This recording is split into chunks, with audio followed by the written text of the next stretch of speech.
Carla, bienvenido por estar acá y gracias.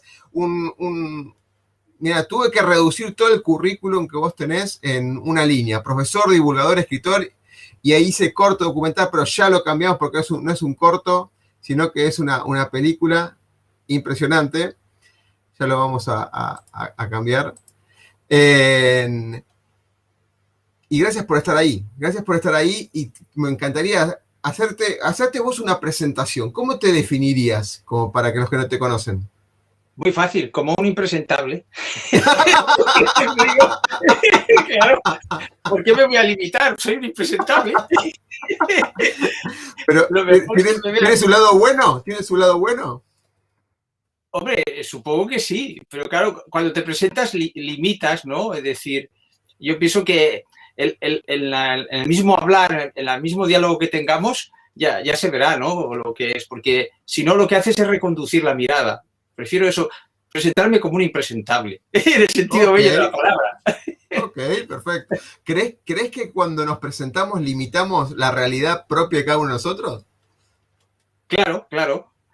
Porque el otro tiene necesidad de encerrarnos, de clasificarnos, podríamos decir, ¿no? Entonces, claro, si tú empiezas así, pues le descolocas al otro, ¿no? De alguna forma es también como un pequeño truco de lo que empleaba la película, ¿no? Por ejemplo. ¿Sabes que a través de esa colación, vos que tenés un montón de experiencia también, ¿no? Llega un momento donde uno estudia, lee, produce cosas, tiene un montón de alumnos, etcétera, hay mucho intercambio y en un momento dice la gran pregunta, ¿quién soy yo? ¿Sí? ¿Qué es este Oscar o qué es este Carlos en esta vida, no?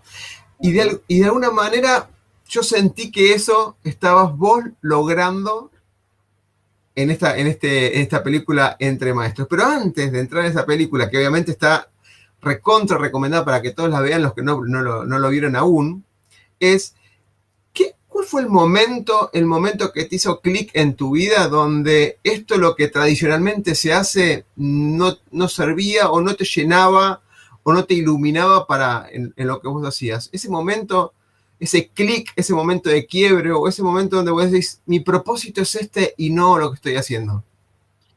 Bueno, como tal clic no existe, porque en mi caso es un progreso, ¿no? Podríamos decir.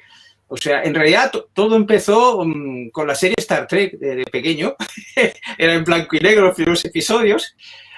Me parecían maravillosos. Ahora cuando los miro, digo, está lleno de machismos, Claro. ¿Cómo hemos avanzado? Porque viendo aquella película, ¿no? Bueno, pues yo de niño alucinaba con una frase que decía, llegar donde ningún otro jamás ha llegado. Entraba como en éxtasis. ¿Pero por qué, no? Tardaría años en encontrar la respuesta, ¿no? Pero ese sentimiento es lo que me llevó. Entonces, yo quería viajar entre las estrellas, ¿no? Como en Star Trek, ese universo, visitarlo, o sea, investigar lo desconocido, ¿no? Bien, entonces quería ser astronauta, pero claro, las posibilidades, cuando llegué a la adolescencia, digo, hombre, esto más bien en aquella época, imagínate, ¿no? Bueno, y entonces digo, bueno, pues ¿cómo lo puedo hacer, no? Y entonces encontré una forma, diríamos ahora, virtual de hacerlo, ¿no? Que es una forma de hacerlo, ¿no? Claro. De hecho, estamos en un encuentro virtual, fíjate, y podemos hacer casi lo mismo que uno físico en cuanto a dialogar, ¿no? Y la forma virtual de hacer es decir, bueno, no puedo viajar con una nave como astronauta entre las estrellas, pues viajaré a través del conocimiento. Y dice, quiero estudiar astronomía y astrofísica. Y eso, fíjate, es como una zanahoria que te va guiando en la vida. O sea, tenemos unos sueños cuya esencia cambia de forma, pero nos han guiando, si estás atento, en la vida. Porque yo tenía que hacer física. Si no hago física, no podía haber encontrado ni crear lo que he creado, ¿no? Entonces entré en física buscando las estrellas y entonces, claro, lo mío era investigar y llegar donde ningún otro había llegado. Que parece presuntuoso, pero cuando entendí lo que significaba, no es nada presuntuoso. Si todo el mundo es original, llega donde jamás ningún otro ha llegado. Claro, en ese sentido... Totalmente. Claro, efectivamente, pero claro, yo de momento me guiaba aquello. Entonces, claro, yo termino hago la licenciatura, digo, pues a mí me gusta investigar, pues quiero ser doctor y todo esto. Entonces empiezo a hacer la tesina, hay que hacer una tesina antes de la tesis y tal, y entonces le digo a la doctora, digo, quiero investigar algo que nadie haya investigado, ¿no? Salió mi niño y le tira ataque de risa. Digo, ostras, me sentía ridículo. Dice, oiga, a ver, ¿cómo va usted a investigar algo que nadie ha investigado? ¿Quién le llevaría esa tesis? Digo, pues tiene usted razón. Claro. Y un flanchazo, aquello fue algo... Entonces, empecé a hacer... Carlos, pero a nivel académico, a nivel de investigación, sería ideal que generes una tesis de algo que nadie haya investigado antes. Claro, pero piensa que nadie te la puede llevar. Por eso es que la relatividad no lo hizo como una tesis doctoral, lo tuve que hacer fuera de la facultad, ¿no? Pero claro, yo recién licenciado parecía muy presuntuosa la cosa. Claro. O sea, tiene una apariencia de presunción, pero había algo que no es eso, ¿no? Entonces, bueno, pues empiezo a hacer la tesina de algo que no me gusta y cuando llevo 6 meses digo, no puedo más, esto no, es que no me gusta este tema. Me llené de valor y dije, no, mire, lo dejo, los 7 meses que le doy la tabarra. Y entonces, bueno, digo, ¿y ahora qué hago? Bueno, y cuando un licenciado no sabe qué hacer, ¿no? Pues si llega al sustento, dice, pues me voy de profe a secundaria, ¿no? Que no me disgusta, la verdad es que todo el ambiente así de profe no me disgustaba. O sea, de nuevo la zanahoria me iba llevando, como un burro yo seguía la zanahoria. Pero había algo que aparte de la zanahoria, que era obviamente ficticia, algo que te inspiraba, había una emoción que te decía, vas por el camino correcto, o bueno, era curiosidad. No, es que el sueño te guía a veces también a través de la decepción. Muy interesante esto. Porque, claro, hay mucho pensamiento positivo, ¿no? Deberíamos no, la sabiduría te guía por la aceptación y el rechazo. Te guía por los 2 caminos, es completa, ¿no? Podríamos decir. Entonces, claro, yo no estaba del todo satisfecho con aquel camino, pero bueno, enseñar me gustaba, ¿no? Entonces, pues que me gustaba y tal, tenía que adaptarme a los temarios. Digo, hombre, mira, no podía hacer la tesis y ahora me toca adaptar a los temarios. Digo, bueno, claro, lo entiendo, ¿no? Lógicamente. Pero ya empecé a hacer mis pinitos de salirme del temario, lo hice más divulgativo, a mí la divulgación me encantaba, ¿no? Empecé a hacer ya mis pinitos. Y entonces, yo era un lector voraz, ¿no? Tengo miles de libros en casa y tal, y entonces leía de todo. Y llegó un momento que empecé a leer autoconocimiento, ¿no? Por ejemplo, empecé con Anthony de Melo, no sé si lo conoces, ¿no? Sí, claro. En Argentina publicasteis ahí libros de él, porque la iglesia los publicaba al final. Y bueno, yo abro ese libro y me dice, lo primero que pone Antonio de Melo, dice, el enemigo de la espiritualidad es la religión. Y ponía que era jesuita. Fui a la librería y digo, deme todos los libros de este autor. Y ahí empezó bien. Claro, cuestionaba las estructuras, cuestionaba lo que... Claro. Socialmente era correcto, digamos, ¿no, Carlos? Claro. O sea, él creía en la espiritualidad. El enemigo de la espiritualidad es la religión. Claro, pero luego hay que matizar eso. Es para la persona que ya tiene un cierto despertar. O sea, la otra llega a ese despertar a mejor a través de la religión. No hay que despreciar eso, acción. Porque una mirada de corazón no desprecia. Todos los caminos son válidos, ¿no? Podríamos llegar. Pero bueno, yo era la frase que me introdujo en el autoconocimiento, aquel choque intelectual y de sentimiento. Esto es demasiado. Que lo diga un jesuita, es que esto ha llegado al alma. Esto era impactante. Y entonces ya entré en todo este mundillo, ¿no? Libros, talleres, todo esto, ¿no? Etcétera. Y entonces, como claro, en clase yo quería introducir el autoconocimiento. Esto es más importante que las matemáticas y física que estoy enseñando, ¿no? Estaba yo en estas, ¿no? De hecho las habilidades blandas que vos hablás no se enseñan ni en el colegio ni en la universidad. No, claro. Por eso, cuando hacemos el pase de la película, muchos profes lo entienden mal. Dicen, ¿cómo voy a hacer esto en clase? Digo, primero que esto es para inspirar. Segundo, que ya hay cosas como la academia, una cosa que se llama la academia con K, que pueden buscar los televidentes que lo vean, academia con K, que se dedica a dar clases a adolescentes fuera de clase. Debido por esa dificultad, y son clases parecidas a esta de crecimiento personal, ¿no? Aquí en España también hay grupos haciendo clases extras fuera de clase en los institutos que lo permiten, que lo quieren, ¿no? Claro, la fase final es introducirlo en las clases, ¿no? Podríamos decir, pero de momento hay que dar un camino. Y una posibilidad son unas clases. Entonces, educar entre maestros, la película, se podía contemplar como inspiración para hacer cosas en clase y para hacerlo de forma más total, como unas clases complementarias, ¿no? No tenemos clases complementarias de, yo qué sé, de 1000 cosas en los colegios, ¿no? Pues el crecimiento personal podría ser una, ¿no? No habría ningún problema, ¿no? Ahí estoy mostrando una parte al inicio donde hablas de... empezás la presentación de la película, está disponible en YouTube, está el link en la descripción de esta entrevista, así que le recomiendo porque es 1 hora y media, como dijo Carlos, de no para hacer esto todo el tiempo con todos los contenidos, pero sí para inculcarlo.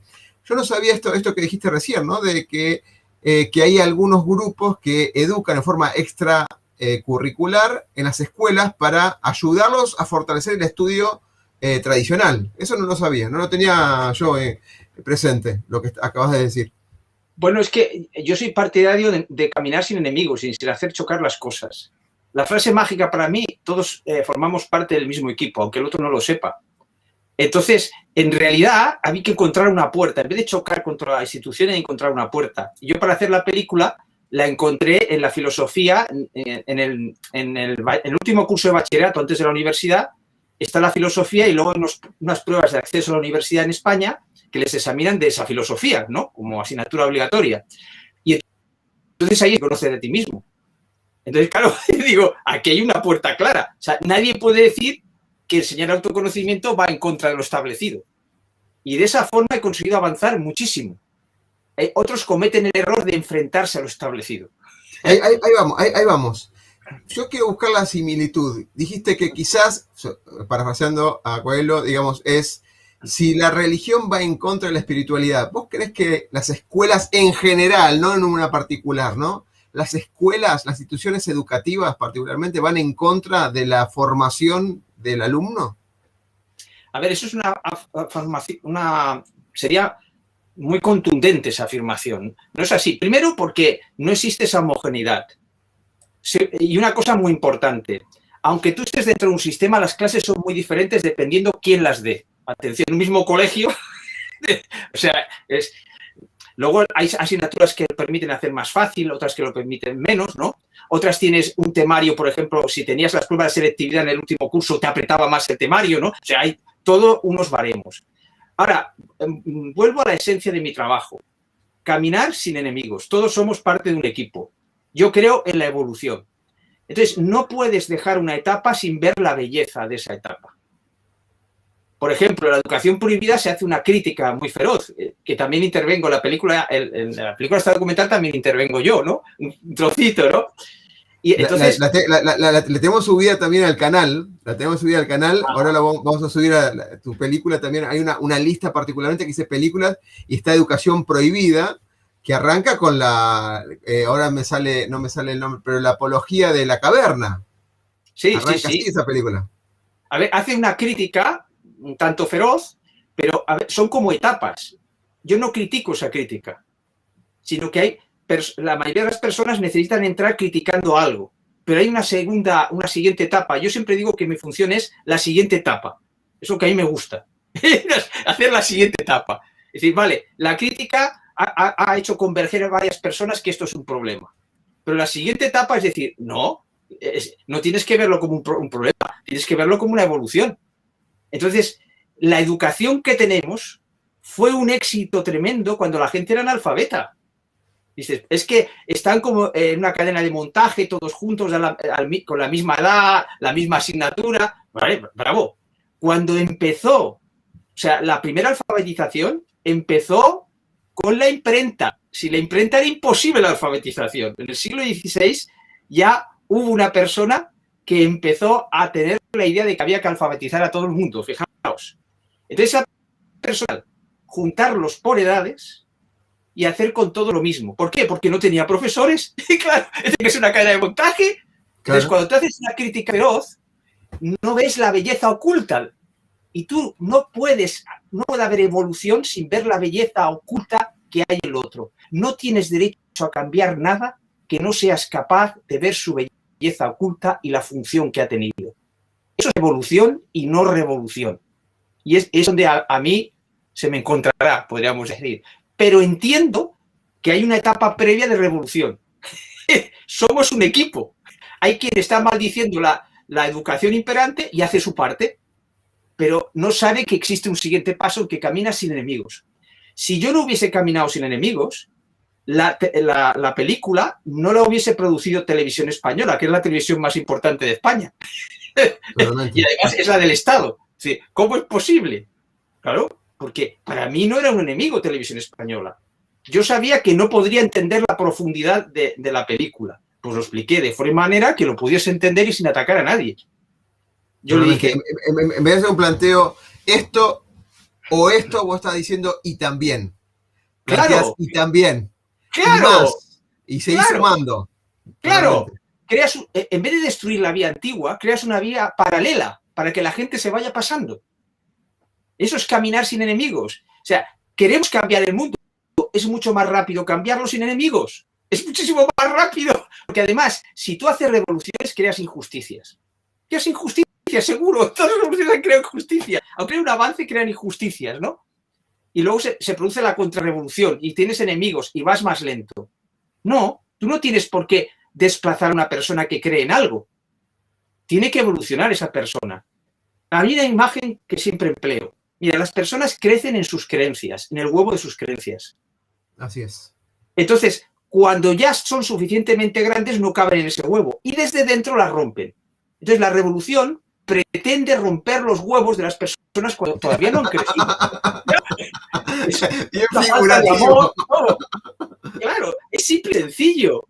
Es simple y sencillo. Pero eso en el mundo alternativo no estaba. Por eso, la formación que he creado me gusta decir que es el crecimiento del crecimiento personal o la modernización del crecimiento personal. Porque el crecimiento personal está lleno de las ideas de la vieja escuela y no se ha dado cuenta. Educan autoridades. Tú vas a un taller y todo el mundo dice amén a lo que dice el taller. O está en contra radicalmente.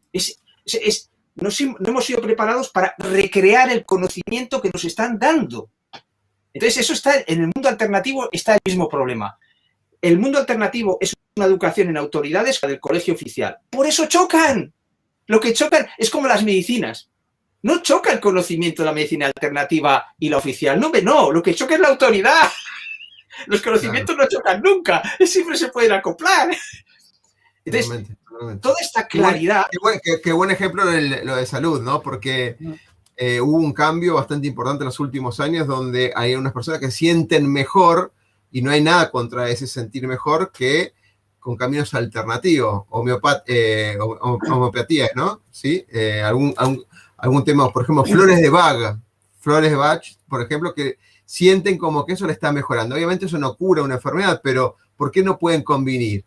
Lo que pasa es que, claro, yo me imagino cuando te escuchaba que hay centros de poder que de alguna manera, y esto sin ir a política, sin nada, pero me imagino que centros de poder que de alguna manera determinaban lo que estaba bien y estaba mal, y estoy hablando de valores, lo que estaba bien y estaba mal, y de golpe aparece una alternativa que le está dando los mismos resultados con una mirada diferente, y eso no se puede comprender. Y así un montón. Te puedo decir algo de tecnología.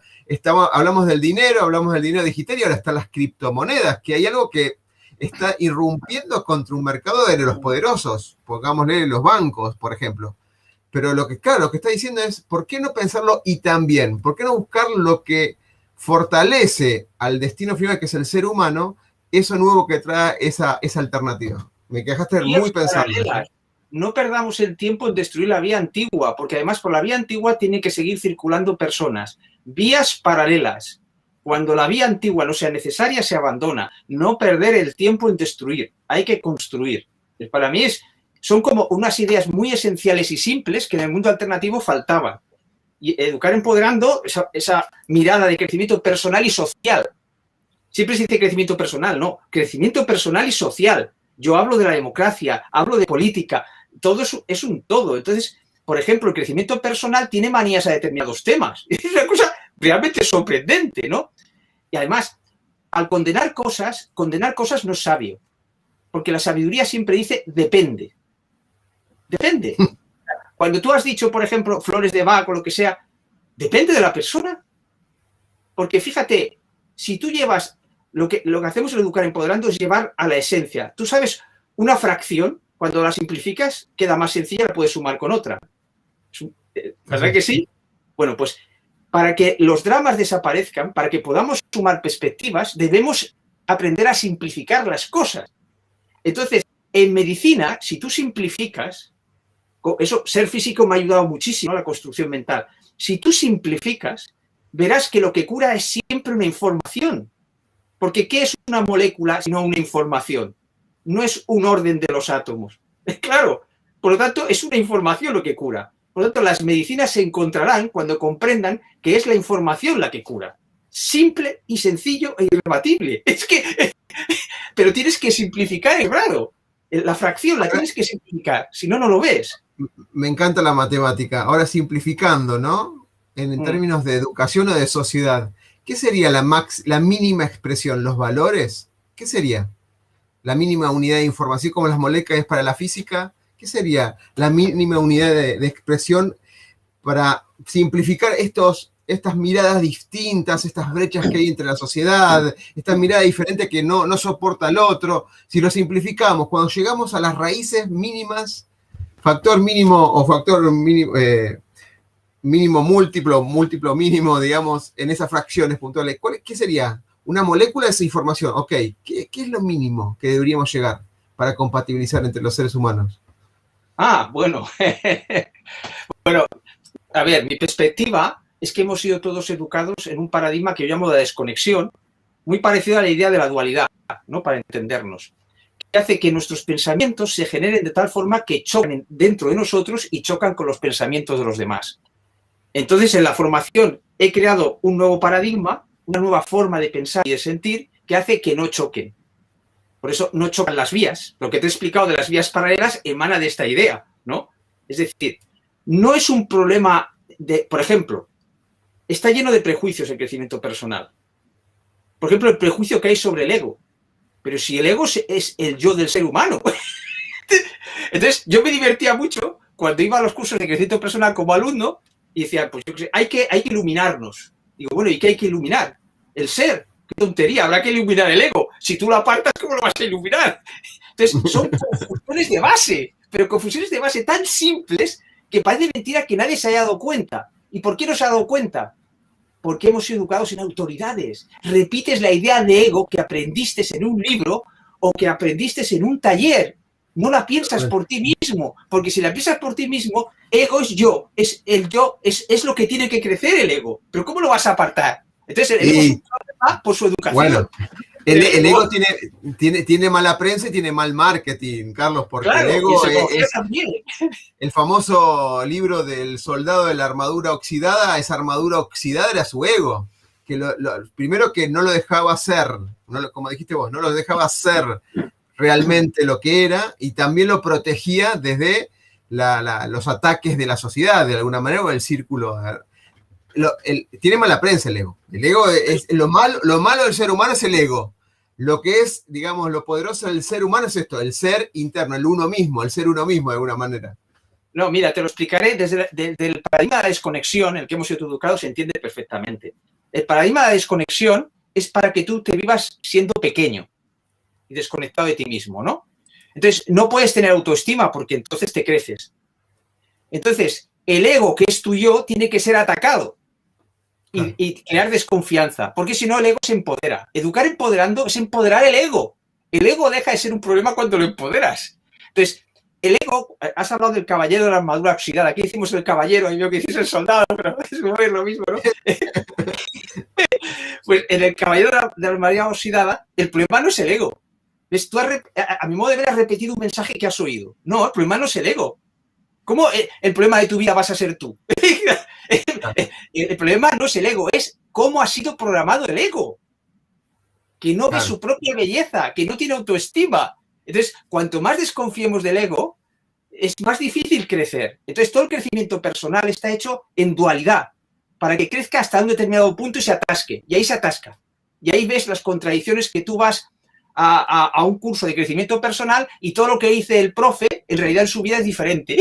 Eso es la dualidad, actuando sobre él y no se da ni cuenta. Claro. Entonces, haz lo que digo, pero no lo que hago. Exacto. Haz lo que digo.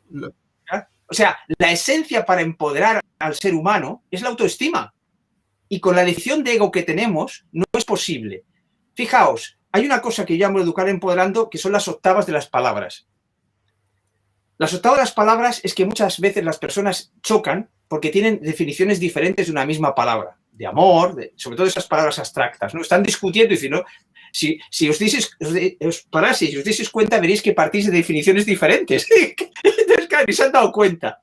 Entonces, las palabras, por ejemplo, cuando yo me di cuenta cuando decían, ¿hay amor posesivo? ¿O este es un amor posesivo? ¿O esto no es amor? Digo, esto crea un drama y crea un montón de confusión.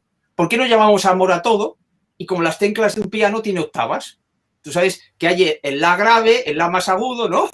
Entonces Correcto. hay un amor grave, amor, un amor más. Claro, toda la escala. Entonces, Claro. no hay enemigos. Fíjate que la esencia es esa. Entonces, si una persona está experimentando el amor posesivo, ¿por qué decirle que no es amor? Voy a crear un conflicto. Es amor en esa octava. Y a medida que va progresando, va recorriendo las teclas del piano. No puede ser que me estorbe la persona que está experimentando una cosa que yo ya he experimentado. Es que no puede ser. Eso no puede ser amor, ¿lo ves? Entonces, me encantó esa definición de octavas. Claro, entonces las octavas de las palabras es muy importante en Educar Empoderando, porque la evolución del ser humano se mide por el significado de las palabras. Y te voy a poner un ejemplo contundente. ¿Qué significaba la palabra mujer en la Edad Media, en Europa, ¿no? ¿Y qué significa la palabra mujer ahora? Claro, un cambio abrupto. Son cosas diferentes. O sea, lo que significa la palabra mujer, se lo dices a una mujer de la Edad Media y no lo entiende. Por lo tanto, la evolución se ve por el significado de las palabras, el cómo evoluciona el significado de las palabras. Entonces, si no evolucionamos el significado del ego, no podemos crecer más. Ahí se ha atascado el crecimiento personal, hay que modernizarlo, hay que traerlo a un nuevo paradigma, ¿no? Y empieza por redefinir el ego. El ego, desde el punto de vista de Educar Empoderando, es la parte de nuestro ser que se ha encarnado como ser humano y que ha olvidado quién es debido al juego de la dualidad. El ego es ser, es espíritu, pero que ha tenido el valor de olvidar quién es para vivir desde la inocencia la experiencia de vivirse como ser humano en dualidad, desconectado de sí mismo. Por lo tanto, el ego es algo muy valiente dentro de nuestro ser. Es la parte de nuestro ser que se arriesga. ¿Cómo nuestro ser va a crear algo inferior a él? ¿Para qué? ¿Para reírse de él? No. Claro. Se pondrá él mismo olvidando quién es. El ego es parte de nuestro ser y tiene la misma belleza. Lo que pasa es que ha sido educado para verse pequeño. ¿Y sabéis cuál es la belleza de vivirse pequeño y desconectado de ti mismo? Pues que descubres colores del arco iris del amor que no puedes descubrir estando empoderado. No puedes descubrirlo estando iluminado. ¿Sabe? Un color que no puedes descubrir estando empoderado e iluminado, ¿sabéis cuál es? La compasión. Porque si todo el mundo tiene poder, ¿cómo ibas a experimentar la compasión? O sea, el vivirte pequeño, desconectado, un ego que desconfía de sí mismo, un ego programado. Bien, pues la grandeza de ese ego está en su inocencia de no saber quién es y de permitir ser juzgado sin saber quién es. Esa es la grandeza del ego, que es parte de nuestro ser. Esto no está escrito en los libros convencionales, yo lo sé. Así que la única aprobación puede venir de vuestro propio corazón y de vuestro propio discernimiento. No hay ninguna autoridad que apoye esto. Pero eso es educar empoderando. Educar trascendiendo las autoridades. Qué increíble, ¿eh? Lo que te escucho. Si uno no tiene el poder, ¿cómo va a lograr aprender o ver o observar la compasión? Totalmente. Carlos, excelente. Yo estoy mostrando, ahora no estoy mostrando a vos en primer plano, pero hay un libro que me encantaría que tiraras unos tips de este libro, porque creo que también en este sentido rondó todo el tema de la película, básicamente, que era 23 maestros de corazón, un salto cuántico a la enseñanza. Este es el libro el que se basó en la película documental, ¿verdad? Sí. Es que para entender este libro tenemos que continuar la historia donde la dejé. Estaba de profe, ¿te acuerdas? Sí, ahí está. Y tenía por cumplir mi sueño de ser astronauta, ¿no? Que había quedado ahí. Y te quedaste con la parte de la física y las estrellas, digamos. Exactamente. Entonces, fui introduciendo autoconocimiento como podía, no como en Entre Maestros, sino como podía, en medio del temario, ¿no? Ingeniándomelas, aprovechando los tiempos, o que fuese, ¿no? Y iba cambiando mi visión de los alumnos, etc. Y entonces, un día, un alumno me dijo algo sorprendente. Porque yo tengo mucha facilidad de palabra, como don, podríamos decir, ¿no? Y entonces yo acorralaba a la gente y a veces me decía, es que me envías bombas lógicas, me dijo una vez un médico, ¿no? Digo, bombas lógicas. Qué agresivo soy, ¿no? Empecé a darme cuenta de esto, ¿no? Entonces una vez un alumno me dijo, profe, yo no sé rebatirte lo que tú dices, pero sé que no tienes razón. ¿Cómo es eso? Sí, sí. Entonces yo le sentí, en vez de pensarlo, ¿no? Digo, pues es verdad. Es verdad. O sea, había algo que sabía que él decía la verdad y yo estaba equivocado, aunque no pudiese razonármelo. O sea, había una conexión interior, ¿no? Y en otra ocasión, un alumno, estábamos, porque yo les ponía trabajo y luego resolvía dudas individuales, ¿no? Yendo mesa por mesa. Entonces, cuando yo resolvía esas dudas individuales, a veces hablábamos de problemas personales, aprovechaba Entonces, una vez estaba con un alumno allí y estábamos hablando de algo que nos conmovió a los dos, ¿no? Y al conmovernos, le vi que sus ojos se encendían. Empezaban a brillar, como cuando se achispan cuando tú bebes, ¿no? Pero yo sabía que se habían encendido por lo que estábamos hablando, ¿no? Y entonces sentí una sensación, como una voz interior, que me decía algo así, ¿no? En forma de sensación más que en palabras. Me decía, tonto, las estrellas que estabas buscando para navegar entre ellas están en tu clase, son tus alumnos. Y entonces comprendí que había llegado a ser el astronauta que quería ser. Pero las estrellas no eran las estrellas físicas, las de la astrofísica, eran las personas humanas. Y desde entonces empecé a educar a las personas no como si fuesen planetas que orbitan lo importante que considera una cultura, ¿no? Sino como astros con luz propia, que es el lema de Educar Empoderando, educar como astros con luz propia. Porque vi cómo los ojos de ese alumno se encendieron cuando se conmovieron. Ese fue el clic que a lo mejor me pedías antes, ¿no? Sí. Y eso me propulsó con los años a dejar la enseñanza y llevar a crear la formación, ¿no? Entonces, lo primero que hice es escribir el libro. Digo, voy a escribir un libro de una clase donde se aplica el autoconocimiento, pero sin las limitaciones que yo tenía en clase. Porque, a fin de cuentas, es una novela, pues me dejo ir, ¿no? Entonces, allí mezclo cosas que hacía con cosas que no pude hacer y con cosas que se me ocurrieron también entonces. Una vez tenía el libro publicado, no encontraba editorial. Y un editor me dice, es que es de alto riesgo editorial. Digo, claro. ¿Perdón? Si ¿Cómo es es novedoso, eso? Ah, claro, por eso. Que logré que lo leyese, dice, mira, no te lo publicamos porque es de alto riesgo editorial este libro. Es que es como de un género nuevo. Ni es novela, ni es ensayo, está todo mezclado. Claro, era diferente. O sea, su falta para no ser publicado es que era diferente. Claro, porque había nacido de hecho, Carlos, encontraste ahí hacer algo diferente, algo que no se hubiera dicho antes. Claro, llegar donde ningún otro ha llegado. O sea, estaba encontrándome con mi autenticidad, que es lo que yo quiero en la película Entre Maestros despertar en el alumno. Justamente es eso. Entonces, ¿qué hice con el libro? Empezar a regalarlo por internet. Me pasé un año entero ahí todos los días regalándolo. En algunos sitios me expulsaban por pesado. En el Facebook me condenaron y tuve que abrir otra cuenta, ¿no?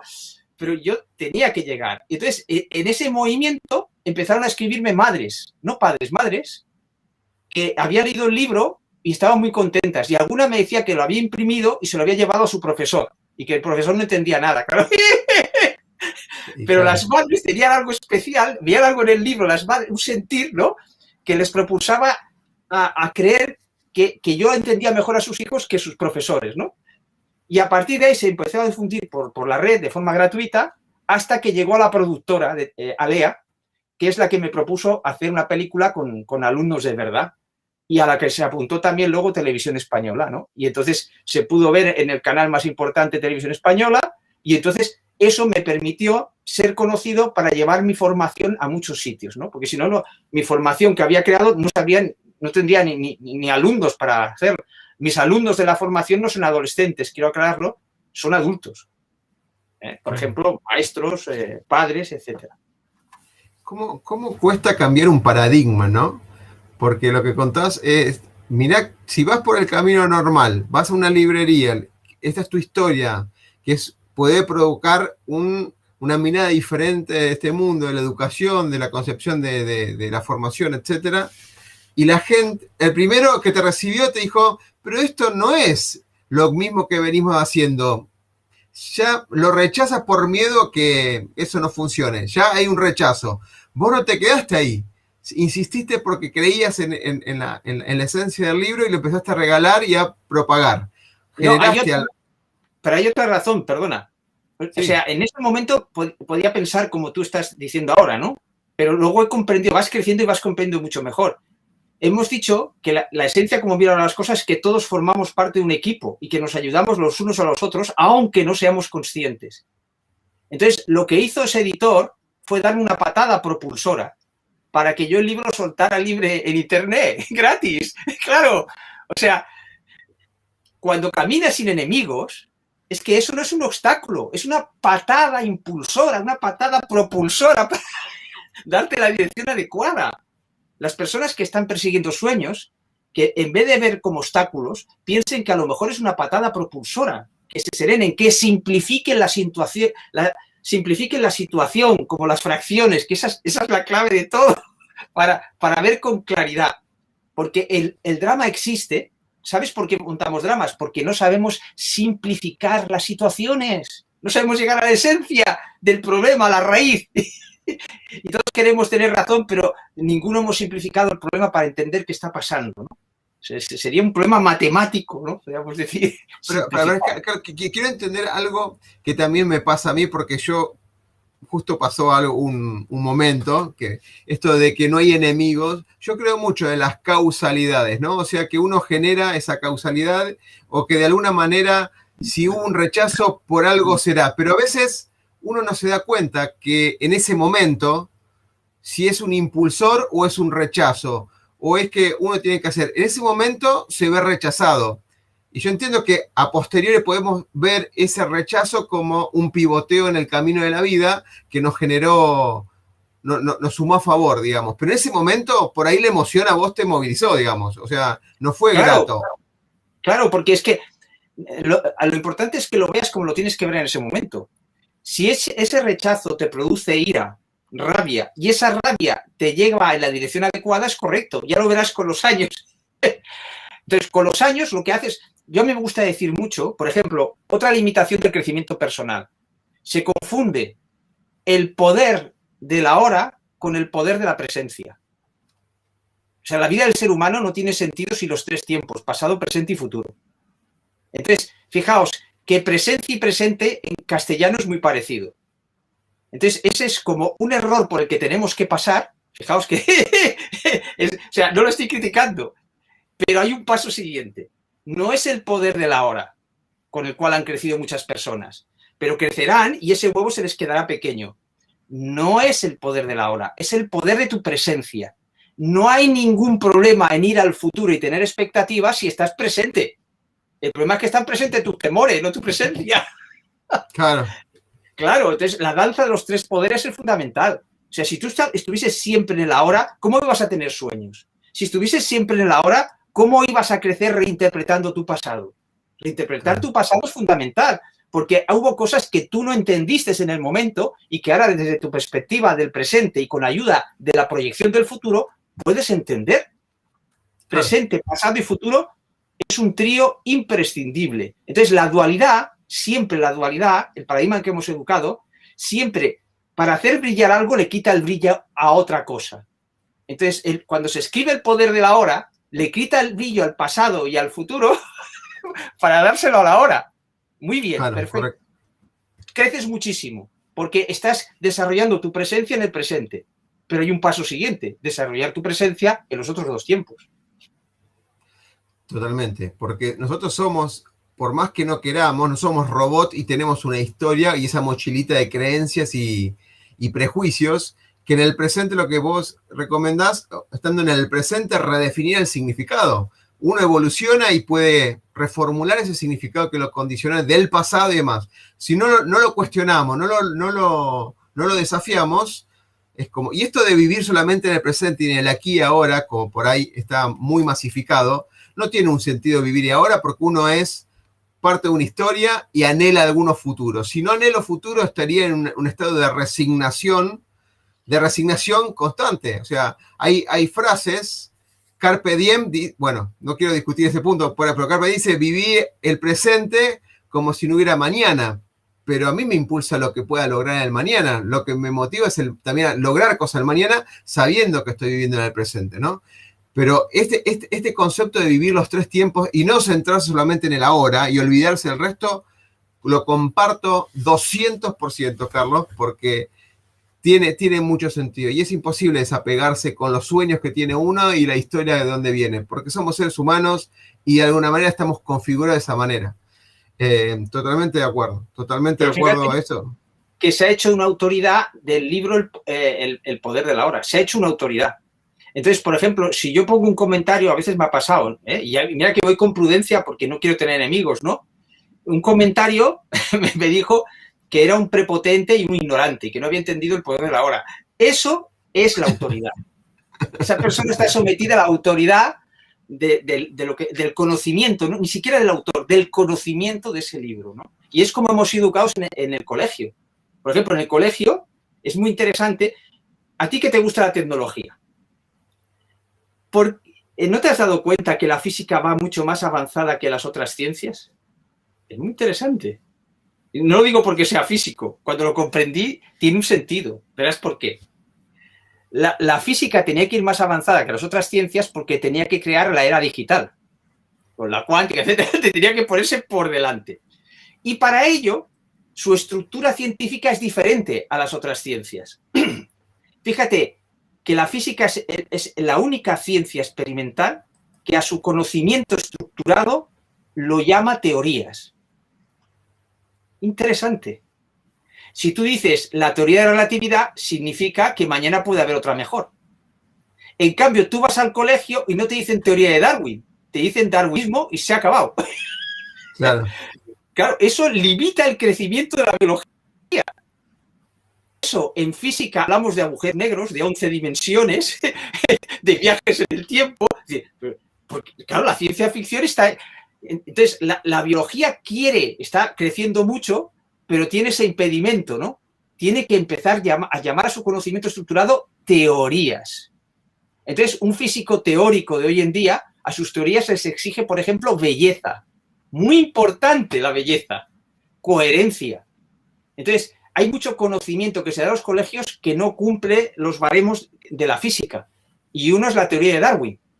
La teoría de Darwin, en física se exige que una teoría, que no es una verdad, una teoría es una forma de explicar la realidad, se exige que sea coherente. Fijaos que la física está en las matemáticas detrás, ¿no? Bien, pues la teoría de Darwin no es coherente, no es autoconsistente, porque dice que las especies se adaptan al medio, pero ¿quién crea el medio si no las especies? Es una tautología. Entonces, claro, es simple y sencillo, pero premios Nobel no se dan cuenta. ¿Por qué? Porque han aceptado en autoridades el conocimiento anterior y avanzan sobre ese conocimiento, pero es que ese conocimiento se consume y llegan a callejones que cada vez les cuesta más avanzar, y es porque no tienen la visión de la física teórica y de la física moderna.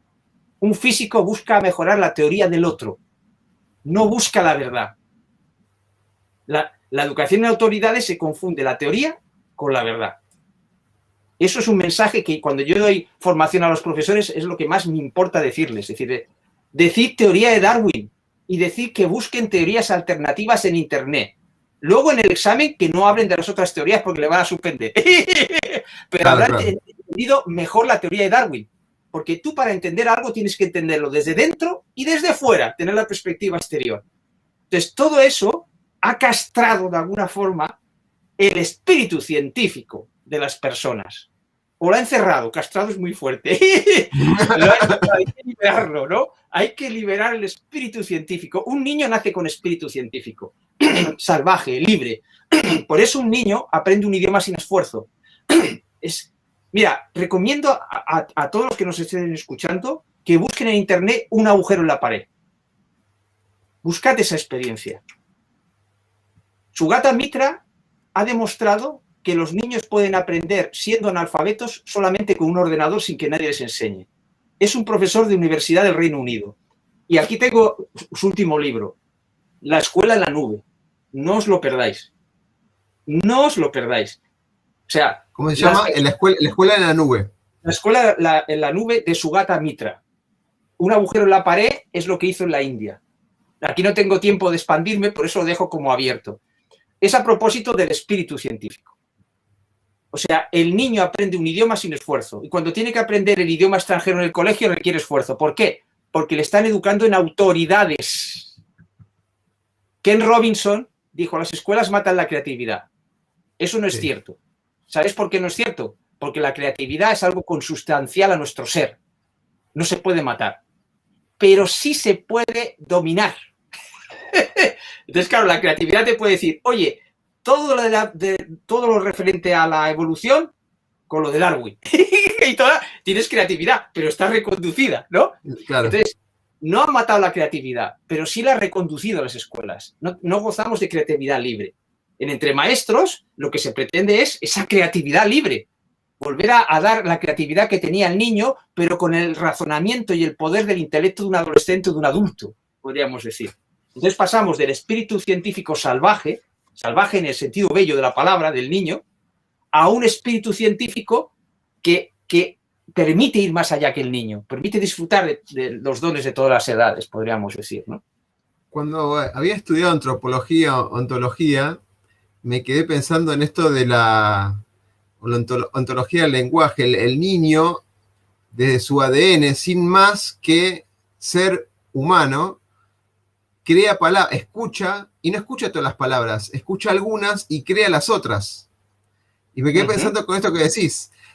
Es decir, tranquilamente podría existir, voy a leer ese libro que recomendás, donde con un ordenador y con ciertas pautas básicas, para ayudarlo solamente al estudiante, cómo podría aprender solo de alguna manera. Y de hecho aprende solo en la vida, digamos, se le puede acelerar el aprendizaje.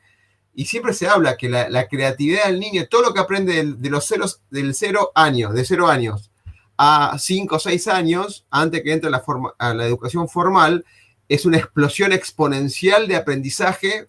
De la nada empieza a crear cosas, desde palabra, y está el famoso chiste digamos, esto de decir, cuando se le enseña palabras como micrófono, él llega a decir tucrófono, porque asocia palabras y va cambiando y va creando palabras nuevas. Y uno piensa, uno cuando es chico va absorbiendo y va creando. Ahora, cuando empieza la educación formal en la primaria, ya está direccionada, con entidades de autoridad, como dijiste. Y ahí es donde... No, sí, perdón, un segundo más. Sí. Y ahí es donde creo que Robinson dice... se mata la creatividad, porque esa explosión de creatividad se corta cuando entra uno en la educación formal, ¿no? Es cierto, pero digamos que el pesimismo de Ken Robinson está en decir que se mata, no, porque entonces habría que resucitarla, sería mucho más complicado, ¿no? Claro, en Entre Maestros, esos adolescentes, su creatividad había sido enjaulada, podríamos decir, y yo intentaba liberarla, ¿no? Y, o sea, el ser humano tiene unos dones increíbles, pero... A ver, hay que entender que esa educación en autoridades era para vivirnos pequeños. Vuelvo a lo mismo, para vivir esa experiencia. O sea, por ejemplo, Nelson Mandela dejó de ser un terrorista en la cárcel. Atención, 24 años que estuvo en la cárcel. Quiere decir que necesitaba, o sea, que cuando estamos disminuidos aparentemente, a lo mejor esa disminución, esas limitaciones es para despertar algo. Entonces, cuidado con el buenismo, con el pensamiento positivo. Es decir, no, a veces tienes que descubrir algo cuando estás enfadado. Que no es lo mismo que estar enfadado siempre, sino encontrar un sentido de enfado, ¿no? Entonces, la sabiduría no elimina una cosa en detrimento de otra, quiere entenderlo todo. Entonces, estamos condenando constantemente cosas, ¿no? Y eso nos limita en nuestro crecimiento personal. Carlos, nos quedan 10 minutos para cumplir la hora de la entrevista y totalmente agradecido por todo lo que me estás enseñando y por lo que estás compartiendo con toda la audiencia. Esto lo vamos a difundir en todas las redes sociales nuestras. Me encantaría porque la película hay un montón de altibajos emocionales de todo tipo. No quiero espolearla a los que no lo vieron, pero hay situaciones donde muy personales de los alumnos. Estos alumnos fueron elegidos por su perfil, por algo en particular que vos pediste, fue convocado digamos, en forma aleatoria? ¿Cómo fue? Porque tienen, cada uno de los personajes, por lo menos 4 o 5 que recuerdo, tienen una historia de vida muy, muy fuerte, que nadie sabe, pero aflora en los ejercicios de esos 12 días de clase que tuviste. Sí, a ver, yo había visto una serie de estereotipos. Cuando yo trabajaba con mis alumnos, sabiendo que son estrellas con luz propia, sus comportamientos sí que se pueden clasificar para ser más fácil llevar la clase. No sé si me explico, no es incompatible, ¿no? Podríamos decir, porque hay que trascender esas programaciones, pero las programaciones están, ¿no? Yo qué sé, hay el típico alumno que te revienta la clase por lo que sea que le está ocurriendo. Y en todas las clases suele haber alguno, por ejemplo. Bueno, hay un momento en la película que alguien explota y particularmente uno esperaría que el profesor pusiera orden y vos lo dejaste fluir, porque eso servía para aprender tanto la clase como para él mismo, supongo. Claro, porque era un ambiente específico para ese crecimiento personal, podríamos decir, ¿no? Me podía permitir ese lujo, podríamos decir. Pero te quiero decir que los estereotipos, a ver, como es lo que decimos siempre, las cosas no hay que hacerlas incompatibles. Ver a cada persona como un astro con luz propia no es incompatible con agrupar, como hacen las estadísticas, para entender el grupo, ¿no? Y la dinámica de grupo. Entonces, vi que había como unos estereotipos de alumnos que me ayudaban a llevar mejor el grupo, podríamos decir, ¿no? Y saber que aquel estereotipo de alumno que pedía mi atención portándose mal, por ejemplo, desarrollar técnicas para que no me supusiese un problema para la clase, ¿no? Eso no es incompatible. Entonces, de alguna forma, tenía como unos estereotipos de alumnos y en 23 maestros pongo 11 estereotipos. Están en 23 maestros. Entonces, intento que esos estereotipos estén en la película.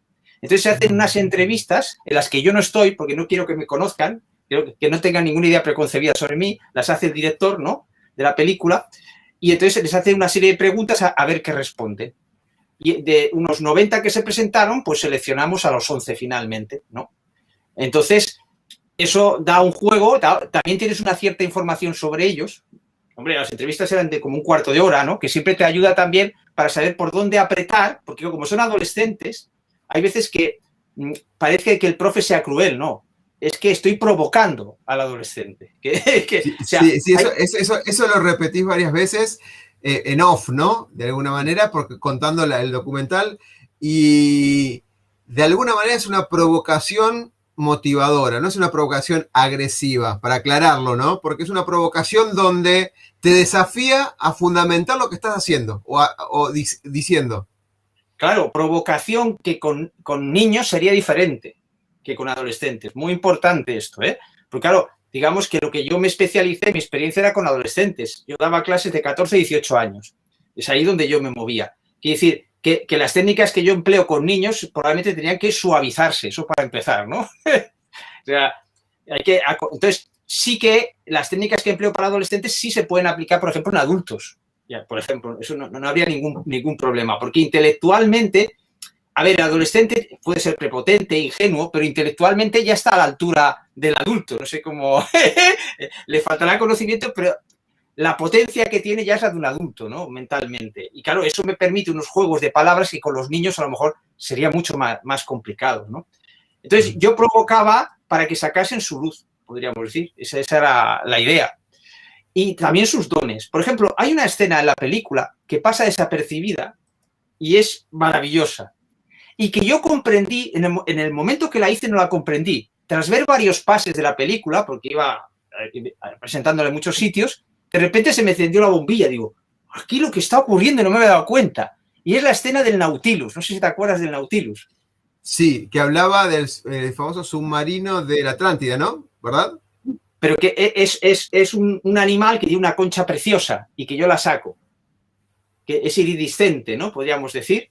Y es cuando les digo que la geometría es la música del silencio. Entonces, yo les presento el Nautilus, les digo que es como el submarino natural, podríamos decir, ¿no? Es un animal cuya concha es bellísima, o sea, su parte de cuerpo no es tan agradable, tiene como muchos tentáculos, pero la concha es algo, vamos, quedas hipnotizado ante la belleza. Además tiene geometría sagrada, que es lo que estábamos tratando allí, ¿no? Entonces yo quería que ellos estudiasen con espíritu científico y libremente aquello. Entonces, yo no es que no les diga nada, no, yo les motivo precisamente a que puedan sentir aquello, a que lo vean mediante sus propios dones de cada uno, ¿no? Entonces, reciben el Nautilus, perfecto. Entonces, eso dura como 1 minuto y medio, pero lo que ocurre allí es alucinante, porque según es el chaval, según sus dones y su forma de mirar el mundo, así recibe el Nautilus. Claro, en una clase convencional le hubiesen dicho, este es el Nautilus, pertenece a este grupo, no sé qué. No hubiesen tenido una investigación propia de la concha, ¿no? Podríamos decir.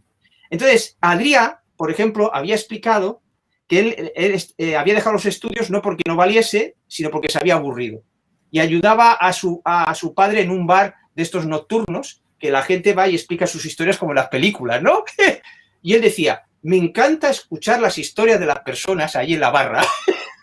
Muy bien, pues cuando coge el Nautilus, cuando veáis la película, haced un pause y lo veréis. Él coge el Nautilus y ¿qué es lo que hace? Pone el codo así para enseñárselo a la persona que tiene al lado. Y entonces investiga el Nautilus con otra persona. Es el único que lo hace, porque tiene una inteligencia social.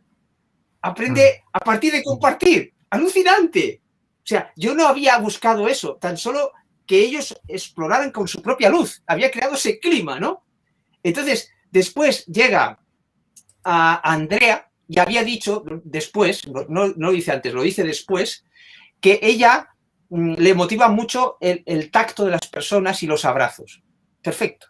¿Qué hace al coger el Nautilus? Mira, ahora está saliendo la escena del Nautilus. Sí. Ahí lo puse a propósito porque es fascinante ese momento. Además, la perfección geométrica que tiene es maravillosa.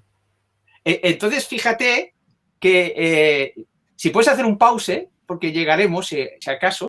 Entonces, lo que estábamos con Andrea, ¿no? Que dice que necesita el tacto con las personas. O sea, que a ella le motiva, le mueve ese tacto. Entonces, ¿qué hace cuando coge el Nautilus? Nadie le ha dicho cómo cogerlo ni cómo mirarlo. Coge 2 dedos, lo veis en la película, y empieza a acariciarlo. A ningún otro se le ocurre acariciarlo con el tacto. Ella no es consciente. Imaginaos averiguar las inteligencias de cada alumno en una sola experiencia. Es alucinante. Luego llegamos a Yavila. Yavila esa sí que la abandonó porque los estudios porque le iban mal. Es la que interrumpe muchas veces en clase porque se aburre, ¿no? Podríamos decir. Y ella no tiene interés por lo intelectual, no suele entrar en los coloquios, ¿no? Y entonces Yavila, sin embargo, en la primera escena, cuando yo saco unas mariposas que van unidas de una caja, lo de las cajas es para el efecto sorpresa, siempre llevo cajas, ¿no? Para captar la atención. Te saco y yo digo, a ver, ¿cuántas mariposas hay aquí? Y Yavila dice 12, sin contarlas. Entonces me di cuenta que tiene una inteligencia intuitiva. ¡Asombroso! No y eran 12, ¿no? Eran 12. Eran 12, y lo digo en la película, fijaos lo que ha hecho Yavila y tal, ¿no? Muy bien. ¿Qué hace cuando coge el Nautilus? La esencia de ella, su inteligencia es primitiva, en el sentido bello de la palabra. O sea, va antes que el intelecto, es primitiva, pero desde el sentido bello. Es muy importante entender esto, no es un insulto, ¿eh? Por eso tiene intuición. Entonces, ella es la única que coge el Nautilus y lo huele. ¡Lo huele! Sí, lo huele. Hay un momento que sí, tienes razón. Entonces yo busqué, cuando me di cuenta, voy al Google y, a ver, olfato. Y por el más primitivo de los sentidos, ¿sí? De ahí la película El perfume. Dice que lo que te entra por el olfato, por el nervio olfativo, no pasa por el intelecto, va directamente a la amígdala. Por eso, la forma de manipular a las personas si tú manipulas a las personas con olores, no pueden defenderse. Es asombroso porque no puede intelectualizarlo.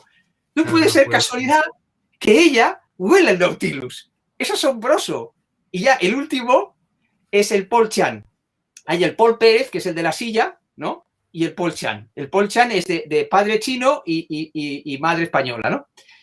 Y entonces él es muy tranquilo, muy racional. Cuando hacemos los juegos, siempre hay un misterio que ellos tienen que resolver, que es para que despierten el espíritu científico y la colaboración en grupo, ¿no? Después de cada clase. Y entonces él es el que más llega a la solución. Y él, mientras los otros se mueven por la clase, él como Sherlock Holmes, sería un Sherlock Holmes. Se queda allí pensando, mirad aquí, mirad allá, es el Sherlock Holmes del grupo, ¿no?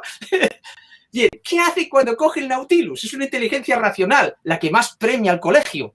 ¿Lo veis? La más premiada. El único que se le ocurre coger el lápiz y contar el número de cavernas que hay dentro. ¡Asombroso! Eso no puede ser casualidad. Fijaos qué milagro se produce cuando tú creas el clima adecuado. Aparece ese espíritu científico de las personas de forma natural. ¿Cuántas cosas me he perdido en mis 24 años de profesor porque no conocía esto? Asombroso, ¿no? Totalmente, totalmente. Sí, es un despertar la película constante y cada vez que yo hay partes que las vuelvo a ver, ahora que me dijiste esta parte al principio, cada uno lo observa o lo huele, digamos, lo observa de diferente manera y eso habla mucho de ellos. No lo había pensado de su inteligencia, que lo observa desde de lo poderoso que tiene ellos mismos, ¿no?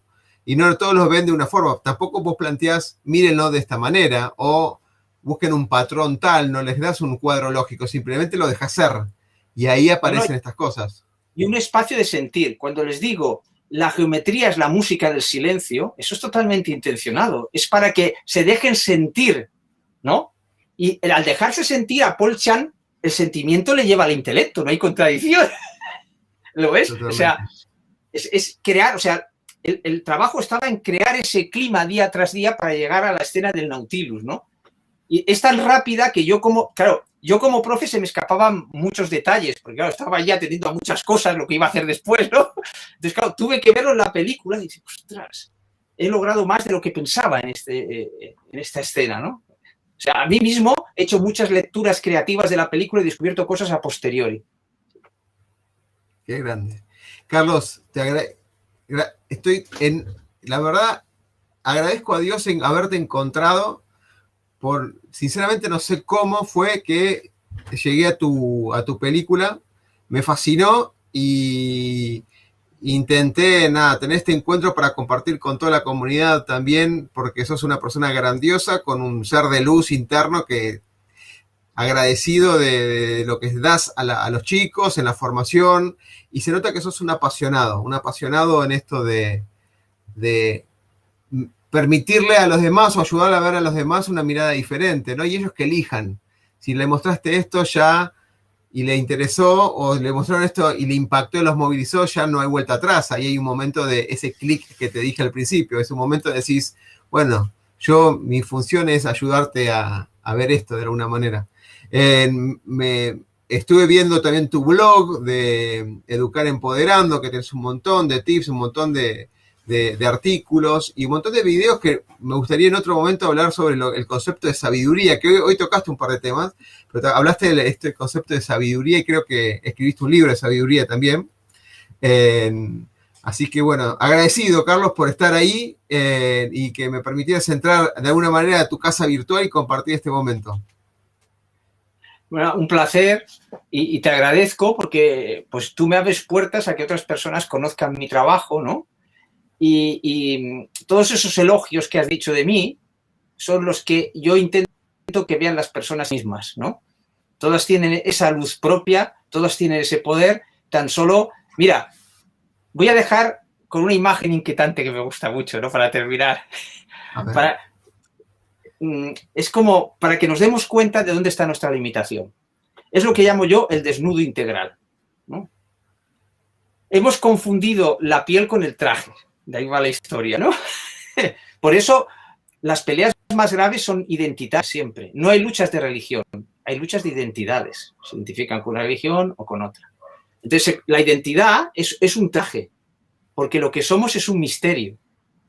Por eso la vida es una aventura, porque es un misterio lo que somos. Entonces, podemos vivir ese misterio sometido a autoridades y creencias limitantes o vivirlo como una aventura y desde el sentido de la felicidad. Entonces, el desnudo integral que propongo yo a los oyentes o a los televidentes es que piensen que la cultura, por ejemplo, es un traje, ¿no? Y que ese traje te lo puedes quitar. Imaginemos que te quitas el traje de la cultura, ya no perteneces a esta cultura, ni a ese idioma, ¿no? Te quitas todo lo cultural que hay allí, ¿no? Bien, y entonces estás en paños menores, en calzoncillos, en sostenes y braguitas, ¿no? ¿Qué son esos paños menores? ¿Qué son esa ropa interior? Pues representan, el otro era el clan cultural, ahora esa ropa interior es el clan familiar, que te ha proporcionado la identidad de tus apellidos, ¿lo ves? O sea, ya no eres argentino, ya no eres hijo de tu padre y tu madre, te has quitado ese traje. Y ahora viene la pregunta inquietante, y ahí es donde empieza a Educar Empoderando. ¿Qué es lo que ves? ¿Qué identidad hay ahí? ¿Qué identidad esencial hay ahí de la que nadie te ha hablado? Ahí empieza el trabajo de Educar Empoderando. Justamente aquí. En un encuentro donde estás desnudo frente a la vida. ¿Quién sos por el solo hecho de tú mismo? Es tremenda la pregunta y la reflexión.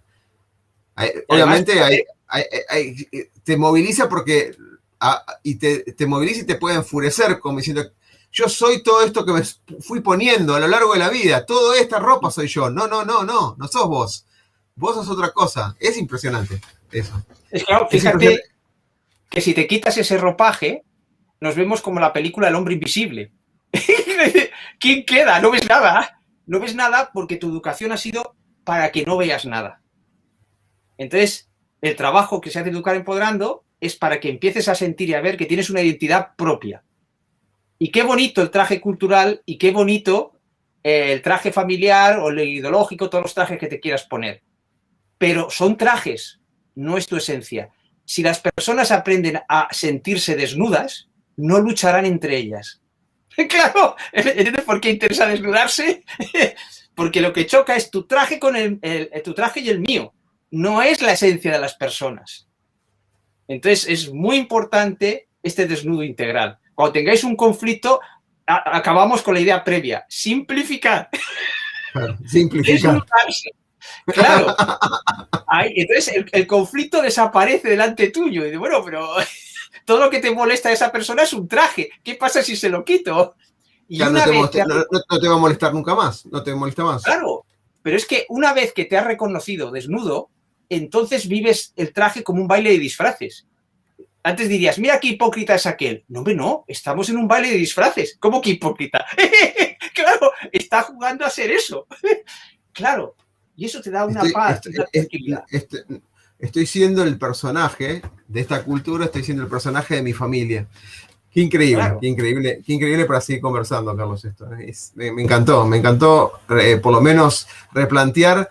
A veces es tan simple, esta simpleza que vos propagás, buscar la simplicidad, o sea, buscar la simplicidad de nosotros acá haciendo lo que nos gusta o lo que nos apasiona además, y buscamos complicarla por el simple hecho de no sabemos qué. Te das cuenta después de los 40, 50 que la vida hubiera sido otra. Si yo tuviera los conocimientos que tengo ahora cuando empezaba, quizás lo hubiera vivido de otra manera más relajada, sin tantas preocupaciones, y entender que estas vestiduras son las que condicionan quizás en el otro y tanto a mí, ¿no? Qué interesante. Sí, pero no sería, interesante. Si no hubieses vivido lo que has vivido, no sería tu camino. No sería, claro, no sería, claro. Totalmente, sería otro camino, totalmente de acuerdo. Bueno, Carlos, genial. Seguimos en contacto y más adelante me gustaría tocar otro tema sobre lo que quieras. Sos un filósofo de la vida de alguna manera y escucharte y compartir tu conocimiento es muy, digamos, una sabiduría plena, de corazón, digamos, una sabiduría de corazón que entregás al mundo para que permitan de alguna manera mirar este mundo de manera diferente. Carlos, muchas gracias por este espacio y espero verte pronto. Gracias a vosotros y despedirme diciendo eso, todos somos parte del mismo equipo. Ahí está.